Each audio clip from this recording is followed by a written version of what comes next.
Hello，大家好，我係 T Angel。今集我哋嚟講下 Favorite Person， 簡稱 FP 係啲乜嘢嚟。然之後下一集就可以講下呢個重頭戲 BPD 嘅情侶問題啦。因為其實好早之前啦，即係大家都知道我台開咗咁多年，但係本人比較難出片。好早之前，因為有一位觀眾佢喺我嘅片下邊留言，就係想我講下呢個問題。如果要講 BPD 嘅情侶問題之前，一定要講咗 FP 先，咁所以我今集就講咗 FP 先啦。開始之前，希望大家先撳一撳訂閱、like and share， 咁樣 YouTube 先至會將我嘅片推俾更加多有需要嘅人睇。多謝大家。好啦，今集嘅主題 Favorite Person。以下係我揾到一位心理學家對於 Favorite Person 嘅定義同埋解釋。Favorite Person 係對 BPD 患者嚟講最重要嘅人，甚至係一種救贖嘅存在。喺患者心目中 Favorite Person 係完美嘅。之前我講 splitting 解釋咗，我哋諗嘢咧係會極度理想化同極度貶低化，而 FP 咧就係我哋極度理想化嘅對象。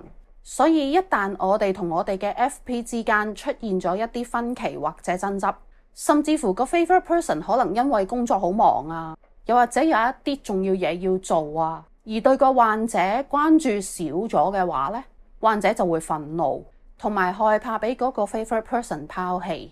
但係為咗避免俾個 FP 拋棄咧，最激烈嘅做法係個患者會自己先主動同個 FP 斷絕來往。呢樣嘢咧 BPD 係絕對做得出嘅。為咗唔想面對你離開我呢一件事，咁我離開咗你先咪得咯。我哋對 Favorite Person 嘅感情依賴好深，患者會想無時無刻都同佢一齊。FP 嘅一舉一動都會影響患者嘅情緒、自信心同埋安全感等等。Favorite Person 亦都係 BPD 患者嘅快樂同埋肯定嘅泉源。我哋會好依賴 Favorite Person 對我哋嘅愛同埋關注。假如個 Favorite Person 去關注其他人嘅話咧， BPD 患者就會變得超級妒忌。Favorite Person 可以係任何人，但係通常都係另一半、家人或者好朋友，甚至乎係一啲幫助佢哋嘅人，例如心理學家、老師等等。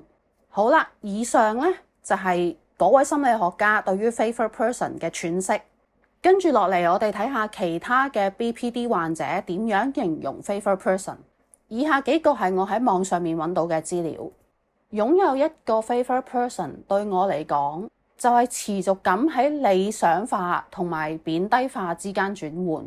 當有任何改變出現，例如佢嘅語氣或者身體語言，呢一種轉變只會極端化，即係 splitting， 非黑即白。就好似當佢話佢係愛我嘅，同埋佢哋喺度嗰陣，我係最快樂嘅。但當有任何改變嗰陣，我就會有自殘同埋自我了斷嘅念頭。第二位病友嘅講解係，就好似談一段柏拉圖式嘅戀愛咁樣，你可能甚至唔係好了解對方，但你依然會好崇拜佢，你會自己去創造佢嘅形象，所以對你嚟講，佢哋就會變成你正正好需要嘅人。第三位病友嘅分享係好危險，係你極度需要呢一個人，當佢離開嗰陣，身心都會好痛苦。你會為咗每一件芝麻綠豆嘅事而道歉，因為你好怕俾對方有理由去離開你。你會不斷挑起紛爭，去確定對方係咪仲會留喺你身邊。第四位病友嘅分享係咁嘅，佢就好似我嘅藥咁樣。當我得到佢注意嘅時候，我會開心一陣，但係當佢冇注意我嘅時候，我就會好似世界崩塌咁樣，唔知點做。好啦，我上網揾到嘅病友分享已經講完啦。咁我自己嘅 Favorite Person 係點嘅呢？其實我唔係想講太多，因為我嘅 Favorite Person 就係我3位阿哥們，冇其他噶啦，冇，從來都冇噶啦。但係佢哋喺我17歲嘅時候已經交通意外走咗啦。睇嚟呢一集咧，又係我放咗出街之後咧，我唔可以睇翻嘅片。講真，如果唔係當初佢哋一早斷咗我嘅後路嘅話呢，我已經跟住佢哋登出咗人生噶啦。失去 favorite person 呢，係真係世界末日嚟噶。我都係因為佢哋留翻俾我嘅說話，所以我先至撐到今時今日都唔可以放棄咯。Anyway 啦，我都可以講兩個有關 FP 嘅例子，即係我同阿哥佢哋之間嘅例子，俾大家可以參考一下。如果你嘅 favorite person 唔係你嘅另一半嘅時候，會有幾無言啊！因為我嘅 favorite person 從來都唔係我曾經嘅男朋友們啦，係啦，我嘅 favorite person 從來都只有阿哥佢哋，所以我覺得都值得講一講噶。首先就係同我最 close 嘅最大嗰個阿哥啦。影片開頭我講過，如果你嘅 FP 冇時間陪你嘅話咧，你會發脾氣。咁所以如果當我大哥冇時間嘅話咧，咁就二哥三哥會出動。咁因為佢哋有3個人咧，所以基本上咧都可以喺我需要佢哋嘅時候，總有一個出現到嘅。但係有好多時咧，我係3更半夜需要情緒發洩，所以經常咧都會半夜打俾我大哥。於是就搞到佢當時嘅女朋友好不滿，甚至乎到最後尾我係搞到佢哋分咗手㗎。勁邪咯！講起佢哋搞到我個電話啪啪片冇電。頭先講到就係係啦，結論咯，到最後尾搞到我大哥佢哋同佢個女朋友分咗手啦。係啊，我同阿哥佢哋係冇嘢，因為我嗰陣時得9歲10歲啊。我唔會同啲大過我10幾年嘅人去，就算你有咁早熟咁情竇初開啊，都唔會去到咁樣咁老。咁咧，其實嗰陣時咧，我大哥嘅女朋友咧，佢係覺得點解我阿哥佢要為咗一個非親非故嘅女仔而隨傳隨到咧？咁另外一邊，我大哥咧，佢就覺得咁我又細個又戒手又自我了斷又有病各樣那樣咁樣，咁梗係照顧咗我先噶啦。而喺我嘅立場咧就好簡單嘅，我淨係知道嗰刻我需要情緒發洩，我需要我阿哥。佢女朋友對於我嚟講咧，只係一個陌生人，我係完全唔會理佢嘅感受。咁的確，當 BPD 面對你自己嘅 favorite person 嘅時候咧，係好 attention seeking 嘅。好啦，另外一個例子咧，就係去到我10幾歲嗰陣，到我開始拍拖咯。但係我嘅 FP 仍然係我哥佢哋。咁我當時嘅男朋友，即係第一個男朋友啦，咁佢係冇見過阿哥佢哋嘅，因為我唔中意我同阿哥相處嗰陣時有外人喺度咯。係啊，喺我同我嘅 FP 之間咧，連男朋友都係外人嚟㗎咋。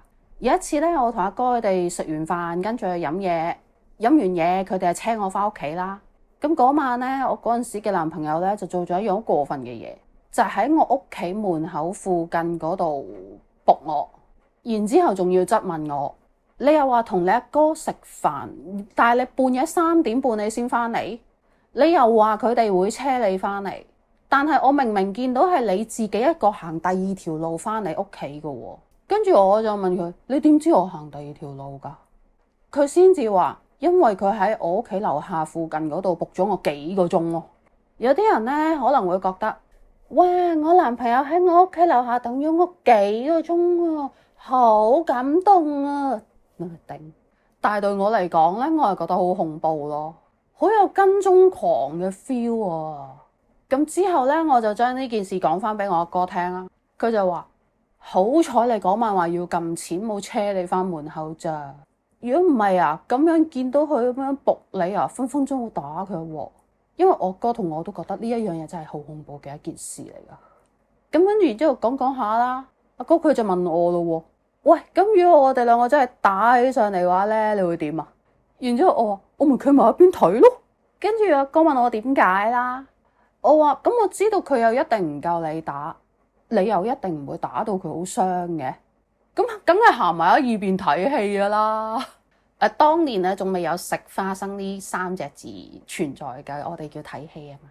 然之後咧，我哥就話：吓，嗰個你男朋友嚟嘅喎。然之後我就話：吓，你係我哥嚟嘅喎。咁所以咧，當你嘅 FP 唔係你嘅男朋友或者女朋友或者老公老婆嘅話咧，其實係幾冇地位㗎，喺 FP 面前都是浮雲。但係如果你嘅男女朋友或者老公老婆係你嘅 FP 嘅話呢，都係一個好大嘅問題嚟嘅。因為 BPD 嘅感情依賴好強，咁有冇得避免 favorite person 呢一樣嘢嘅呢？如果 FP 係另一半嘅話呢，我覺得係好難。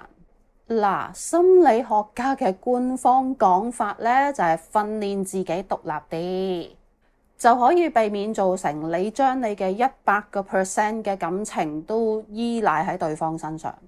咁點解我會話好難呢？係因為之前 splitting 嗰集我都講過，好多時 BPD 係非黑即白，冇中間嘅。當你愛上一個人嘅時候， BPD 好容易就會100% 嘅感情掉晒落去。好啦，咁如果你好似心理學家咁講，訓練自己獨立啲嘅話呢，就好容易變成好似我而家咁咯。男朋友呢一樣嘢對我可有可無，有一啲 BPD 甚至乎係覺得冇拖拍仲好，唔使煩。BPD 咧真係好0至100噶，冇中間噶。最後回答，有幾個人都有問我呢一條問題：點解 favorite person 可以唔係自己嘅另一半嘅？乜唔係另一半先係最重要嗰個咩？咁喺我嘅 case 嚟講咧，而家我係冇 FP 嘅。我嘅 FP 咧就永遠得阿佢哋嘅啫。我係嗰啲幾霸地盤嗰啲人嚟嘅，即係我呢個位定咗係嗰個人就係嗰個人嘅，我係變唔到嘅呢啲位。而且咧，離開咗呢個世界嘅人永遠都係最完美嘅。咁點解當初我開始拍拖嘅時候，我嘅男朋友們冇變成我嘅 FP 呢？我諗係因為由細到大我都唔係好相信愛情係可以一生一世。佢哋咧遲早都會頂我唔順離開我㗎，因為要照顧一個病人係唔容易，照顧一個抑鬱症嘅病人更加難，照顧一個 BPD 嘅話，直頭遍體鱗傷。所以我一開始就準備咗佢將會離開我，咁就好自然佢咪做唔到我嘅 FP 咯。我對我啲男朋友嘅獨立程度係可以去到佢哋想去邊度講聲就得㗎啦。我答完一句哦之後，我係唔會問、唔會理、唔會打電話。所以咧，我試過曾經有男朋友喺出邊有第二個，我係完全唔知㗎，因為我從來都唔會 check 嘢啊嗰啲啊。即係心理學家教㗎嘛，要訓練獨立啲啊嘛，咁我咪獨立啲咯，所以我咪唔理咯。咁我直到有一日佢個 Messenger 頓咁樣彈咗出嚟喺正我面前，我想扮睇唔到都冇得扮嗰隻啊直頭。咁去到嗰個 moment 我先至知道，哦，原來佢喺出邊有第二個。嗱，跟住就係 BPD 最衰嘅性格啦。咁我都知道咗啦，攤牌啦，攤牌佢話分手，我係死都唔肯分手，點都要繼續拖住。但係我係唔會攞任何想傷害自己嘅事去威脅對方㗎，因為其實好簡單，你一個有智慧嘅人都知道，如果你咁樣做，對方會走得仲快。我哋係有病，但係我哋唔係全部都係蠢人。我純粹都係用呢個眼淚攻勢啦。我哋又共同養咗一隻狗啦，好多嘅打感情牌啦，嗰啲咁樣。我唔要分手住啊！甚至乎我要話俾你哋知，我嗰陣時個地步係去到你繼續同佢一齊我都唔介意㗎，真係好似我啲女人講咧，乜你識返屋企就得㗎啦。係啊，我係去到呢個地步㗎。然後咧就喺自己個心嗰度做心理準備，過多幾個月散得㗎啦咁樣。因為其實我只不過係嗰刻我唔制啫嘛。咁大佬話你都要俾心理準備我㗎，係咪先？因為我哋 BPD 係怕突然嘅改變啊嘛，咁你呢一刻你無啦啦突然間爆咗一樣咁樣嘅嘢出嚟，嗰日就話要分手，咁梗係唔得啦。但係你俾幾個月心理準備時間我之後，分分鐘係調翻轉，我同你講啊，算啦，拜拜咁樣。咁所以 BPD 都其實幾衰格噶，真係噶。好啦，咁點解而家我嘅朋友們又做唔到我嘅 favorite person 呢？當然就係心理學家叫我哋訓練自己可以獨立啲有用啦。之不過點知我變成獨立嗰頭，除非我自己冇辦法搞得掂。如果唔係咧，我係唔會搵我啲朋友佢哋噶。而且咧，大家年紀都慢慢開始大啦。我啲朋友們拍拖嘅拍拖，結婚嘅結婚，生仔嘅生仔，未有孫輩嘅，冇咁老。BPD 咧係好怕自己啲朋友覺得自己好煩，所以咧我同我啲朋友們咧都係保持一個大家都覺得適當嘅距離。咁當然最主要嘅原因都係因為佢哋知道我有病啦，所以佢哋先至可以咁遷就我，就遷就到可以好日都唔揾佢哋一次嗰隻咯。咁而亦都因為呢一個適當嘅距離，佢哋係做唔到我嘅 favorite person 嘅。BPD 咧永遠只會傷害兩種人，一個係自己，一個就係你嘅 FP。好啦，今集就講到呢一度，希望你哋撳下邊嘅訂閱同埋鐘仔，再俾個 like 我啦，多謝晒大家，拜拜。